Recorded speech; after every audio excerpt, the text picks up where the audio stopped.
4 lectures, which I am giving in the course of our general meeting, I should like to speak from a particular standpoint about the connections between man and the cosmos. I will first indicate what this standpoint is.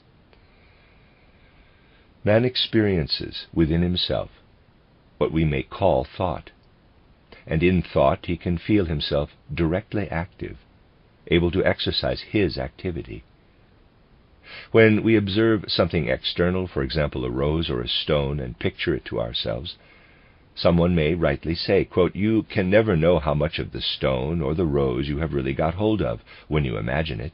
You see the rose, its external red color, its form, and how it is divided into single petals. You see the stone with its color, with its several corners. But you must always say to yourself that hidden within it there may be something else which does not appear to you externally. You do not know how much of the rose or of the stone your mental picture of it embraces." Close quote. But when someone has a thought, then it is he himself who makes the thought. One might say that he is within every fiber of his thought, a complete participator in its activity. He knows, quote, "Everything that is in the thought, I have thought into it, and what I have not thought into it cannot be within it. I survey the thought. Nobody can say, when I set a thought before my mind, that there may still be something more in the thought, as there may be in the rose and in the stone. For I myself engendered the thought, and am present in it, and so I know what is in it." Close quote. In truth, thought is most completely our possession. If we can find the relation of thought to the cosmos, to the universe, we shall find the relation to the cosmos of what is most completely ours. This can assure us that we have here a fruitful standpoint from which to observe the relation of man to the universe. We will therefore embark on this course. It will lead us to significant heights of anthroposophical observation. In the present lecture, we shall have to prepare a groundwork which may perhaps appear to many of you as somewhat abstract. But later on we shall see that we need this groundwork, and that without it we could approach only with a certain superficiality the high goals we shall be striving to attain.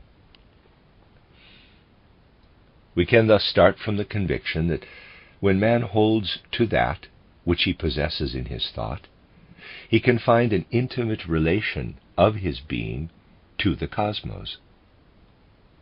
But in starting from this point of view, we do encounter a difficulty, a great difficulty, not for our understanding, but in practice. For it is indeed true that a man lives within every fiber of his thought, and therefore must be able to know his thought more intimately than he can know any perceptual image. But, yes, most people have no thoughts. And as a rule, this is not thoroughly realized, for the simple reason that one must have thoughts in order to realize it. What hinders people in the widest circles from having thoughts is that for the ordinary requirements of life, they have no need to go as far as thinking. They can get along quite well with words. Most of what we call thinking in ordinary life is merely a flow of words. People think in words, and much more often than is generally supposed. Many people, when they ask for an explanation of something, are satisfied if the reply includes some word with a familiar ring, reminding them of this or that. They take the feeling of familiarity for an explanation, and then fancy they have grasped a thought. Indeed, this very tendency led at a certain time in the evolution of intellectual life to an outlook which is still shared by many persons who call themselves, in quotes, thinkers.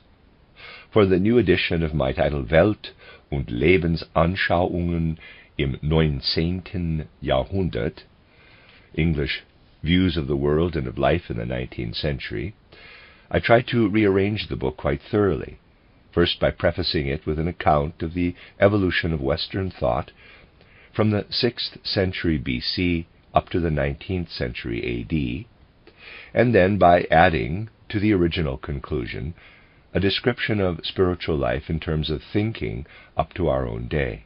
Footnote, first published 2 volumes in Berlin, 1900 to 1901. In 1914, the contents were recast and published in a different form as titled Die Rätsel der Philosophie, Riddles of Philosophy. The 4th edition is included in the complete edition of Rudolf Steiner's work. End of footnote. The content of the book has also been rearranged in many ways, for I have tried to show how thought, as we know it, really appeared first in a certain specific period. One might say that it first appeared in the 6th or 8th century BC. Before then, the human soul did not at all experience what can be called thought in the true sense of the word. What did human souls experience previously? They experienced pictures.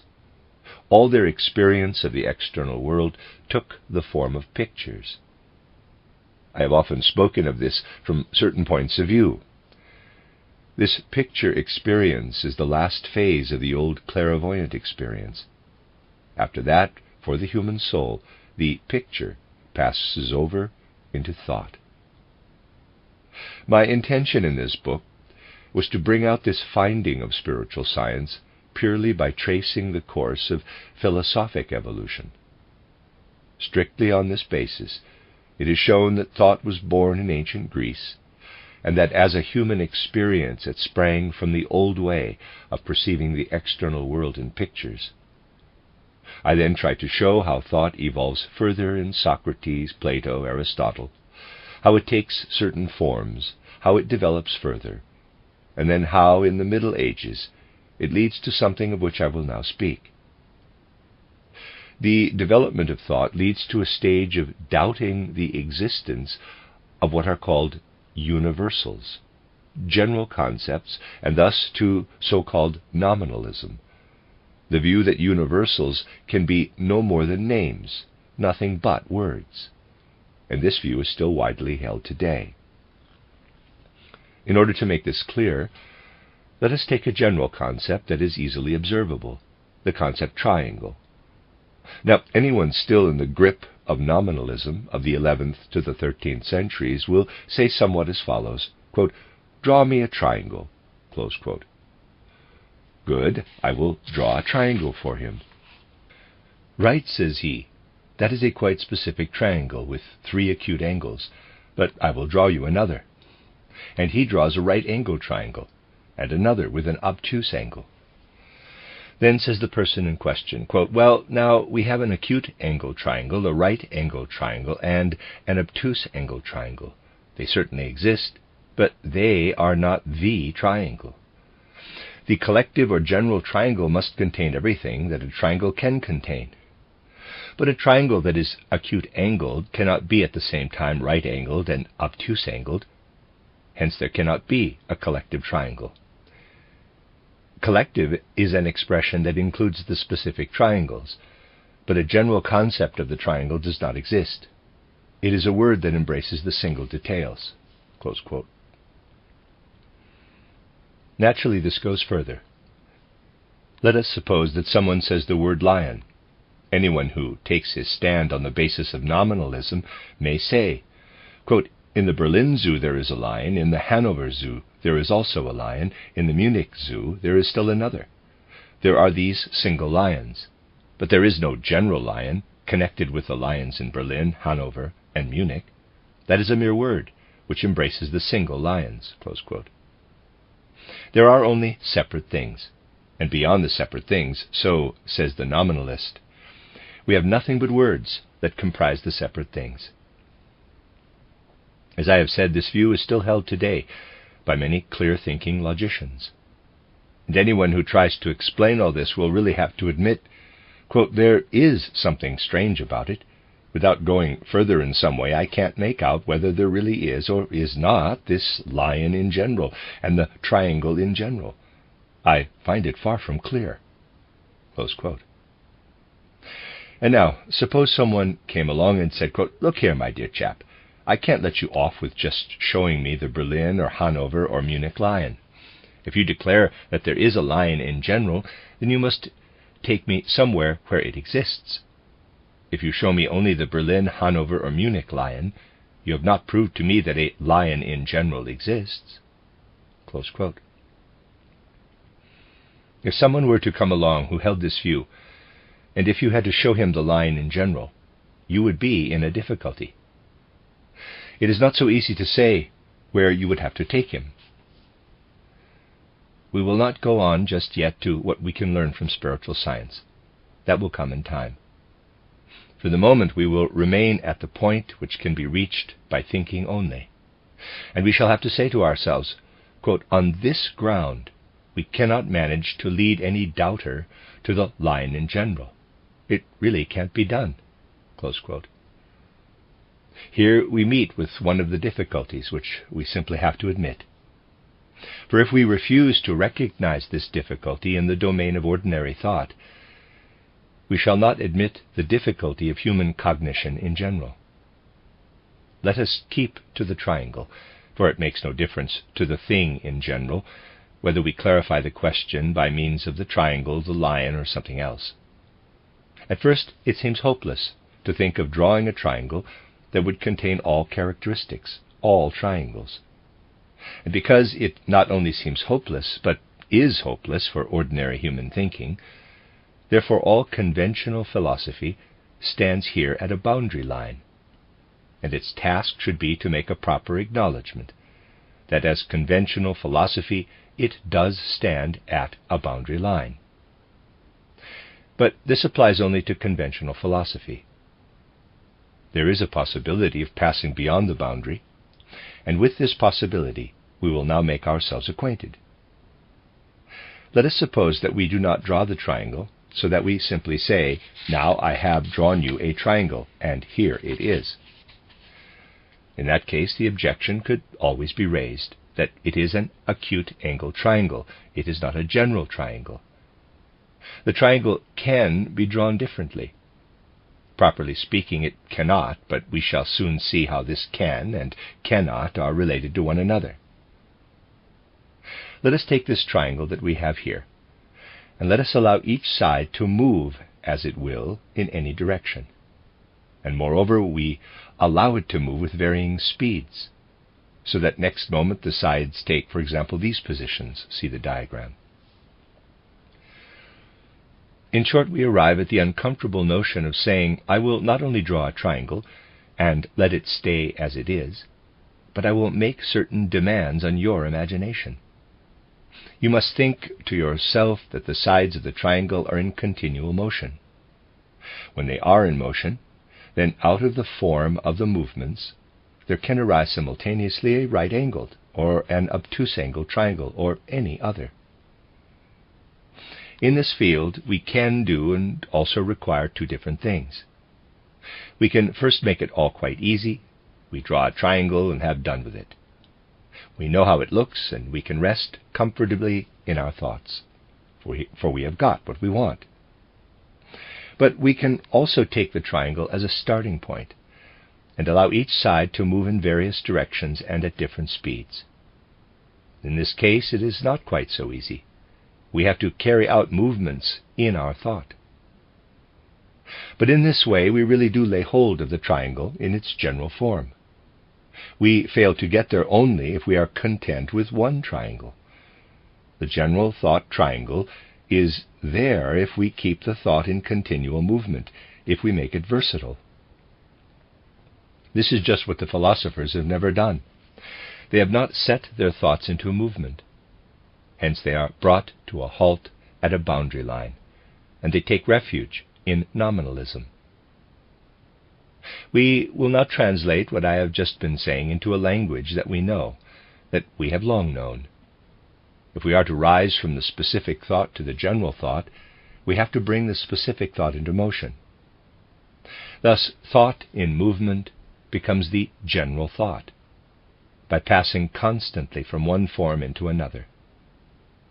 Form, I say, rightly understood, this means that the whole is in movement, and each entity brought forth by the movement in a self-contained form.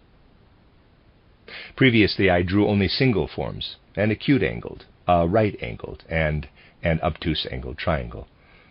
Now I am drawing something. As I said, I do not really draw it, but you can picture to yourselves what the idea is meant to evoke. The general thought is in motion and brings forth the single forms as its stationary states. Forms, I said. Hence, we see the philosophers of Nominalism, who stand before a boundary line, go about their work in a certain realm, the realm of the spirits of form. Within this realm, which is all around us, forms dominate. And therefore in this realm we find separate, strictly self-contained forms. The philosophers, I mean, have never made up their minds to go outside this realm of forms. And so, in the realm of universals, they can recognize nothing but words, veritably mere words. If they were to go beyond the realm of specific entities, that is, of forms, they would find their way to mental pictures, which are in continual motion. That is, in their thinking, they would come to a realization of the realm of the spirits of movement, the next higher hierarchy. But these philosophers will not condescend to that. And when, in recent times, a Western thinker did consent to think correctly in this way, he was little understood, although much was said and much nonsense talked about him. Turn to what Goethe wrote in his title Metamorphosis of Plants, and see what he called the primal plant, Urpflanze, and then turn to what he called the primal animal, Urtier. And you will find that you can understand these concepts, primal plant and primal animal, only if your thoughts are mobile, when you think in mobile terms. If you accept this mobility of which Goethe himself speaks, you are not stuck with an isolated concept, bounded by fixed forms. You have the living element, which ramifies through the whole evolution of the animal kingdom or the plant kingdom, and creates the forms. During this process it changes, as the triangle changes into an acute-angled or an obtuse-angled one, becoming now wolf, now lion, now beetle, in accordance with the metamorphoses of its mobility during its passage through the particular entities. Goethe brought the petrified formal concepts into movement. That was his great central act, his most significant contribution to the nature study of his time. You see here an example of how spiritual science is in fact adapted to leading men out of the fixed assumptions to which they cannot help clinging today, even if they are philosophers. For without concepts gained through spiritual science, it is not possible, if one is sincere, to concede that general categories can be anything more than, in quotes, mere words. That is why I said that most people have no real thoughts, but merely a flow of words, and if one speaks to them of thoughts, they reject it. When does one speak to people of thoughts? When, for example, one says that animals have group souls. For it amounts to the same whether one says, in quotes, collective thoughts, or, in quotes, group souls. We shall see in the course of these lectures what the connection is between the two. But the group soul cannot be understood except by thinking of it as being in motion, in continual external and internal motion. Otherwise one does not come to the group soul. But people reject that. Hence they reject the group soul and equally the collective thought. For getting to know the outside world, you need no thoughts. You need only a remembrance of what you have seen in the kingdom of form. That is all most people know. And for them, accordingly, general thoughts remain mere words. And if among the many different spirits of the higher hierarchies there were not the genius of speech, who forms general words for general concepts, men themselves would not come to it. Thus their first ideas of things in themselves come to men straight out of language itself, and they know very little about such ideas except in so far as language preserves them. We can see from this that there must be something peculiar about the thinking of real thoughts. And this will not surprise us if we realize how difficult it really is for men to attain to clarity in the realm of thought. In ordinary external life, when a person wants to brag a little, he will often say that, quote, thinking is easy, close quote. But it is not easy, for real thinking always demands a quite intimate, though in a certain sense unconscious impulse from the realm of the spirits of movement. If thinking were so very easy, then such colossal blunders would not be made in the region of thought. Thus, for more than a century now, people have worried themselves over a thought I have often mentioned, a thought formulated by Kant. Kant wanted to drive out of the field the so-called, quote, ontological proof of God, close quote. This ontological proof of God dates from the time of Nominalism, when it was said that nothing general existed which corresponded to general or collective thoughts, as single specific objects correspond to specific thoughts. The argument says, roughly, if we presuppose God, then he must be an absolutely perfect being. If he is an absolutely perfect being, then he must not lack being, that is, existence, for otherwise there would be a still more perfect being who would possess those attributes one has in mind, and would also exist. Thus one must think that the most perfect being actually exists. One cannot conceive of God as otherwise than existing, if one thinks of him as the most perfect being. That is, out of the concept itself, one can deduce that according to the ontological proof there must be God. Kant tried to refute this proof by showing that out of a concept one could not derive the existence of a thing. And for this he coined the famous saying I have often mentioned, 100 actual thalers are not less and not more than 100 possible thalers. That is, if a thaler has 300 pfennigs, then for each one of 100 possible thalers one must reckon 300 pfennigs, and in like manner 300 pfennigs for each of 100 actual thalers. Thus 100 possible thalers contain just as much as 100 actual thalers. That is, it makes no difference whether I think of 100 actual or 100 possible thalers. Hence one may not derive existence from the mere thought of an absolutely perfect being, because the mere thought of a possible God would have the same attributes as the thought of an actual God. That appears very reasonable, and yet for a century people have been worrying themselves as to how it is with the 100 possible and the 100 actual thalers. But let us take a very obvious point of view, that of practical life. Can one say from this point of view that 100 actual thalers do not contain more than 100 possible ones? One can say that 100 actual thalers contain exactly 100 thalers more than do 100 possible ones. And it is quite clear, if you think of 100 possible thalers on one side and of 100 actual thalers on the other, there is a difference. On this other side there are exactly 100 thalers more. And in most cases it is just on the 100 actual thalers that the question turns. But the matter has a deeper aspect. One can ask the question, what is the point in the difference between 100 possible and 100 actual thalers?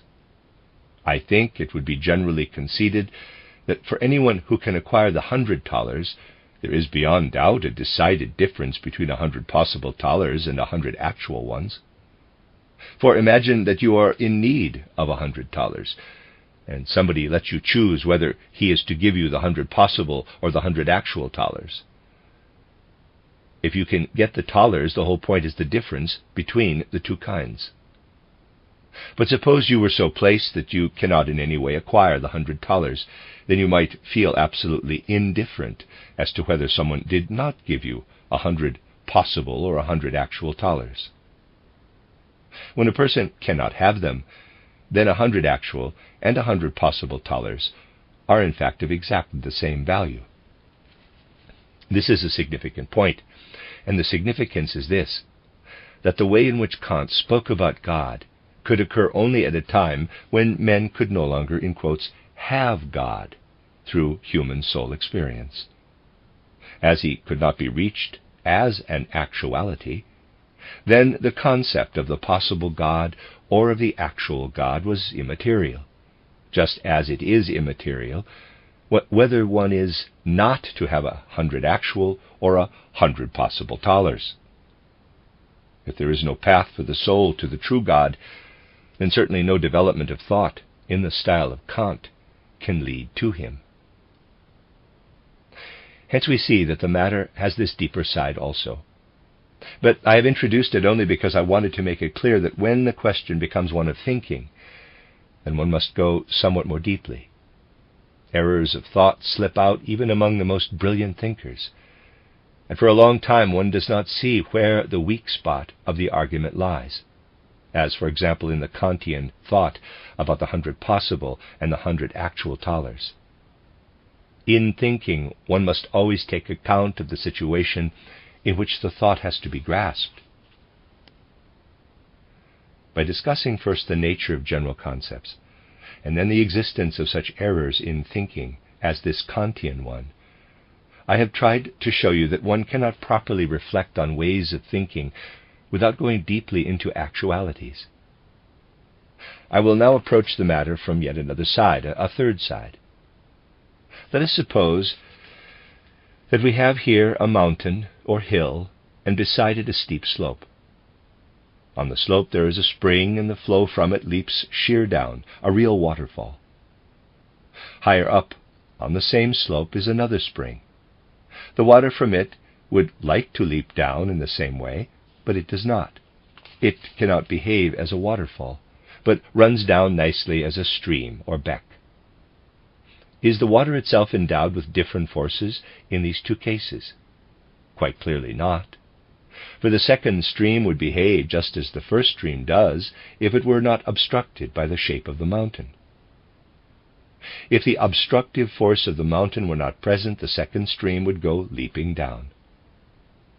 Thus, we have to reckon with two forces, the obstructive force of the mountain and the Earth's gravitational pull, which turns the first stream into a waterfall. The gravitational force acts also on the second stream. One can see how it brings the stream flowing down. But a skeptic could say that in the case of the second stream this is not at all obvious, whereas in the first stream every particle of water goes hurtling down. In the case of the second stream we must reckon in at every point the obstructing force of the mountain, which acts in opposition to the Earth's gravitational pull. Now suppose someone came along and said, quote, "I don't altogether believe what you tell me about the force of gravity, nor do I believe in the obstructing force. Is the mountain the cause of the stream taking a particular path? I don't believe it." Close quote.